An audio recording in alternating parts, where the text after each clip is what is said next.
Hey everyone, welcome to another tutorial, and today we're going to show you how to play the game. So I got my starter deck here. The way I pull that out is I twist my watch to the side like this, look along here and take the deck I want to play. I'm going to grab this starter deck and then we're just going to put it into this beautiful deck size slot on this Play Easy AI, and that will start us up a game. So now we have our hand here. And we have the option to redraw or accept. So every time we redraw, we get one less card in our hand. So I'm going to redraw once. Let's see how that goes. Oh, that's not a good hand. Let's redraw again. That looks a lot better. So we're going to accept that and hit the accept button here. So how does this game work? You start with 1 mana, and every turn you're going to get 1 additional mana all the way up until turn 10, at which point then you'll just be getting 10 mana per turn to spend. And use mana to spend on these cards. And you can see the cost of the cards in the top corner here. So you can see this Dutiful Servant costs 1. So because it's turn 1, I'm going to pick that up with my grip and I'm going to play it down to the field. Now I can play it either side of here. I'm going to put it on the right because I normally do. And then after, or mid playing cards, you can decide to make attacks with your pieces. So if I grab on this piece, then I can move it about. I'm going to move it forward to this attacking row.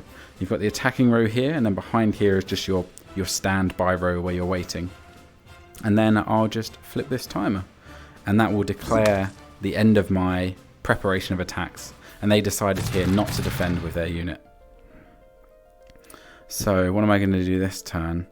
Well, I'm going to play this card. Now this is a spell card that costs 2. So spell cards you play into this slot right in front of you here. And if you have to target something, you can either point and then use the trigger to click, or you can bop things on the head to choose them as your target. So I've sacrificed that one to draw 2 cards. And now I'm just going to push this guy forward and make an attack.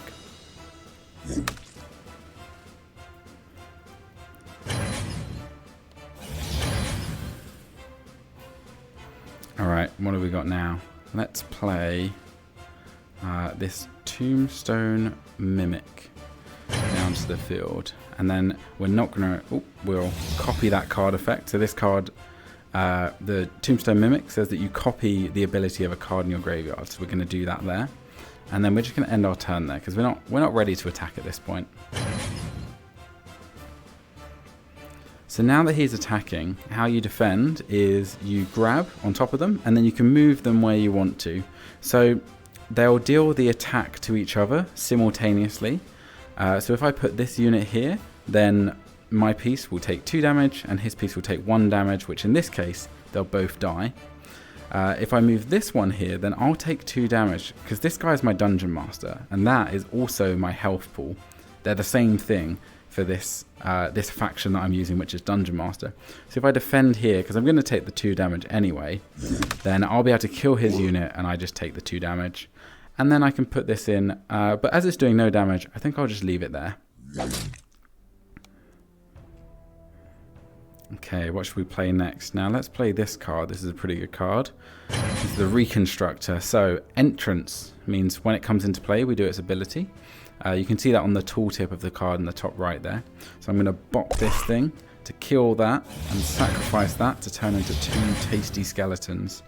And then what I'm going to do, I've got this card called Springtrap. It says return a creature to the owner's hand. So if I play that as a spell, I can bring this back to my hand, which means next turn when I have mana again, I can replay it to maximize its effect. And then I won't attack because he's got a nasty rat unit over there that looks like it will do a lot of damage to me. Alright, and he has played it, so I'm going to block in there. And then the others are doing no damage, so I'll just leave them to that.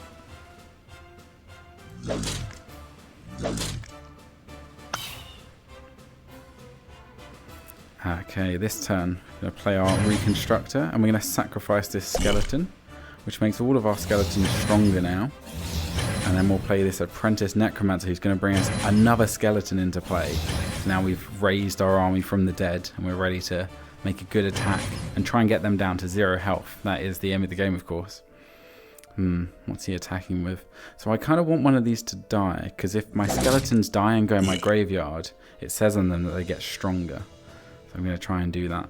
And then I think I'm going to take out this because I want him to have less units for when I go on an all-out attack. Alright, what should we play here?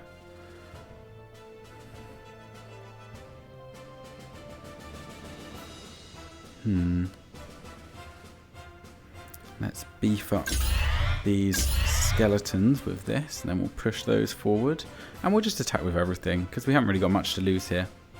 He's already attacked with his rat, which is now in pause mode, because it's had its attack turn, so now it has to rest on the defense turn. But now it's back and ready again. But it meant that he couldn't defend with it, so I could get an open attack on them.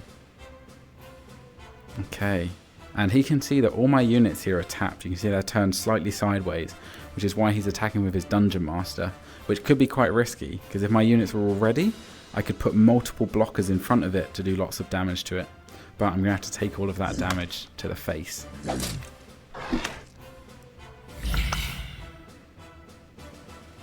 But the good thing is, now that his units have all attacked, they're all tapped, which means whatever I attack with, I can get an open attack on. So I'm going to play this card, which will give me some temporary extra attack, and that should give me enough to win this game.